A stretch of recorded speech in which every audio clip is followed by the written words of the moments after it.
number one, best reason to do an ROTC or any type of ROTC, you get phenomenal leadership and management training before you even enter the fleet or the actual active duty service. And you get to do this for 4 years and master it and get better every single year, increasing the amount of responsibility you have at your ROTC unit to make yourself a very effective manager of people, staff work, and all the responsibilities that you're going to see yourself having in the fleet.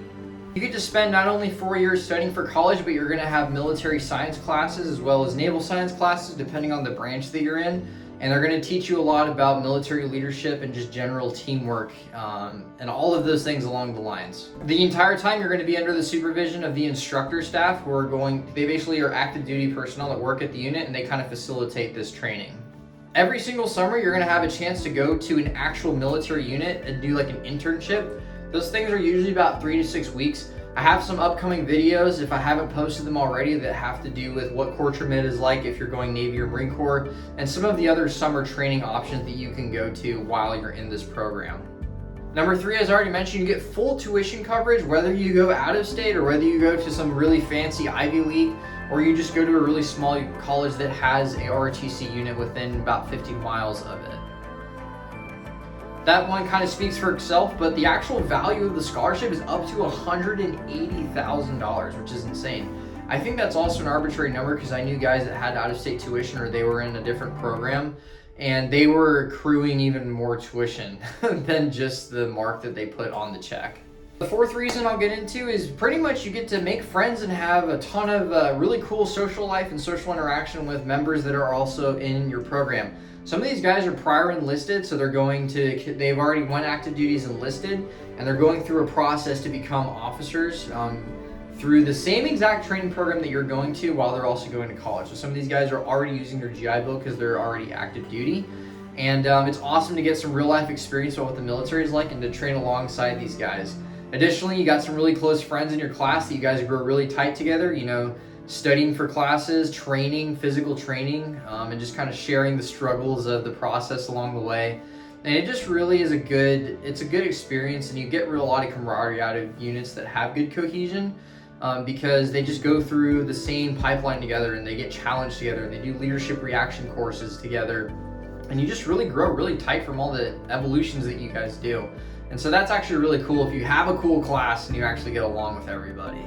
This is actually the 5th reason, the bonus reason of why you should do this program. This place is absolutely the best environment to safely, in a controlled environment, practice your leadership traits, your personalities, and just practice the fundamentals of what makes somebody good at their job. When you're in this program, you're going to be given some collateral duties like the unit supply officer or the squad leader for the incoming freshman class of like 5 or 6 people, depending on how big your unit is. And the staff is going to evaluate how well you can take accountability of these guys, how well you look after their personal and professional development if they're in the shoes that you are in, if you're a sophomore, junior, or even senior in the program. And they're going to look at how well you demonstrate traits like judgment, decisiveness. Do you keep them informed? Do you set the example for these new guys that are coming in? So they're going to look at all of this, and they're actually going to give you some really constructive feedback on how you do in that program. And it really is a good place to honestly fail and to learn, so you don't do it in the actual military by the time you show up. So it's a very good constructive environment if you go to a unit that has good cohesion and leadership, like I said before. All right, so now you're probably wondering what some of the drawbacks to this program are. There's 4 that I can think of that I was like, wow, like this makes the program not as fun as I thought it would be. And I'm going to be honest and share those with you guys in this section. The first one is that if you have a hard degree like mechanical engineering or physics or calculus and something that is on the tier 1 or tier 2 list, it's going to be a huge time commitment to balance your academic demands as well as your ROTC demands. So like I said, like if you're in mechanical engineering, right, like you're going to be taking potentially up to 21, 25, and maybe even 30 credit hours for some of your classes each semester. On top of that, you're going to be waking up early to do ROTC workouts a couple times a week. You're going to be practicing drill with them in the early mornings a couple times a week.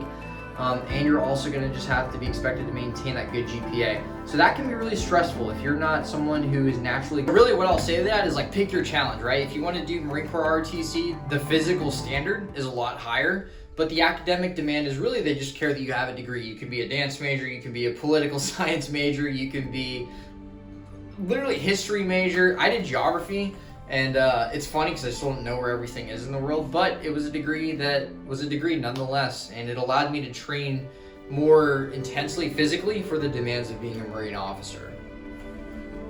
If you're Air Force and stuff, right?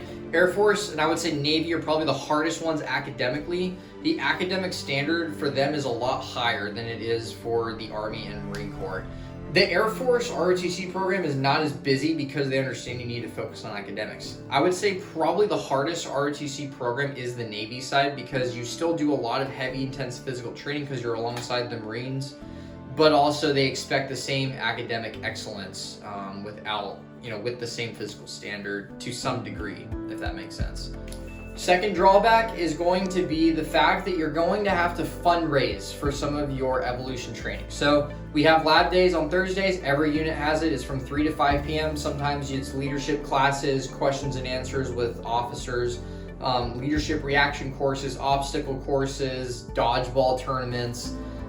Some of it's like we would do partnering training with a jiu-jitsu gym out in town, or we would do like a really cool like ride along with the fire department. However, all of these things cost money, whether it's for transportation or for paying the instructors to come out and see you.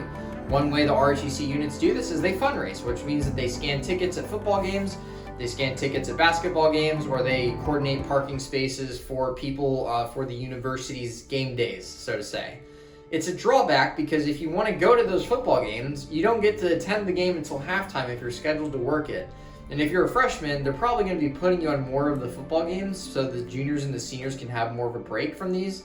But I will say, it is one thing ROTC took from me, is I never attended a football or a basketball game without first having to work one of the halves of the quarters. And so like it was just kind of a bummer that way. Luckily, I'm not a super huge sports guy, but I knew this did kind of break the hearts of some of the guys that were involved, and they really were expecting to be able to go to these things. All right, number 3 on the drawback list. You feel like you're going to be micromanaged by the instructor staff sometimes. The active duty staff, they're pretty much on orders to teach officers and to teach the midshipmen and cadet training, and sometimes it feels like they're going to nitpick every single thing that you do.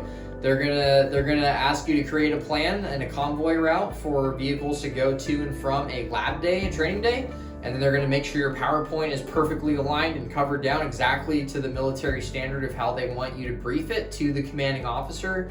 Sometimes they're gonna micromanage your leave plans, so even though you don't rate leave days, you're gonna have to put in a leave chit, which is really annoying for formatting and paperwork, and you have to describe your whole plan and do your check-in and check-out day. And they want to teach you like how the military does it, but it's honestly needless friction, and it's basically a paper drill. Getting really good with PowerPoint, Word document, and just getting really savvy with how things need to be formatted and to find a template for that, right? So really it just comes down to like learning from the peers that came before you and not getting impatient in the process, and understand that it's just going to be one of those things that you're going to spend some time doing. This one is the 4th one, and I hope that it is not the one that is your drawback. Frankly, sometimes the instructor staff, the active duty staff, can create a toxic leadership environment, and that's the end of the story. I did not have the best environment doing ROTC. This is where I'm just going to be straight up real. If anybody's watching this program with me, like, we did not have the most effective chain of command my first couple years doing the program. And a lot of it, you don't really realize it looking back at, the toxic leadership environment that there was, and the toxic ways that the instructor staff would negatively reinforce, good and bad behaviors, right? So, when you're in the process and you're learning from, active duty staff members in the military that you want to be like, because they've made it, they're in the fleet, they're in the army, and like, you want to be who they are, right? You don't always realize the shortcomings of how they mentor and develop their people, and you don't realize that until you get exposed to the actual military and realize that, wow, that was actually not the best way to mentor that person or mentor me through that situation or at the time where I was in my life, right? So I had to learn really early and often that my worth at the unit has to come from knowing that I gave my best effort, and that it cannot come from the active duty staff. Like, frankly, like, I never cared if I made them proud or not. I had to make myself proud. And that's not something that everybody understands right away, and they just want to be the best, and they want the approval of their mentorship and their chain of command. But if it's not good leadership, they're not going to give it to you, and then you're going to get really down about it. And I saw a lot of people do that. And so my advice to somebody who's going into a unit is, hope for good leadership, right? Hope for good mentorship, embrace it. But if it's not, take notes on everything that is going wrong with how they conduct business, right? You got to learn from good leaders and bad leaders to make yourself better, but you cannot let that get in the way of your own professional development and your value and knowing your self-worth. Don't spend too much time on the ROTC program. I changed my major from computer science to geography because I wanted to spend more time doing ROTC responsibilities and this. I changed my scholarship's purpose to meet the ROTC time demands.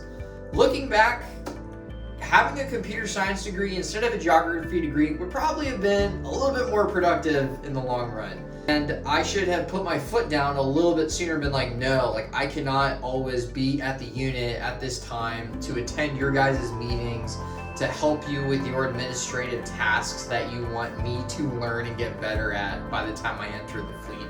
I should just be like, no, I got classes I gotta go to, and I was just scared to say no. So that was a quick rundown. Be sure to check out my website, rotcgrad.com. We talk about a lot of these things more in depth, and I'll try to answer all of your questions in the comments below. Thank you for watching. Stay tuned for the next video.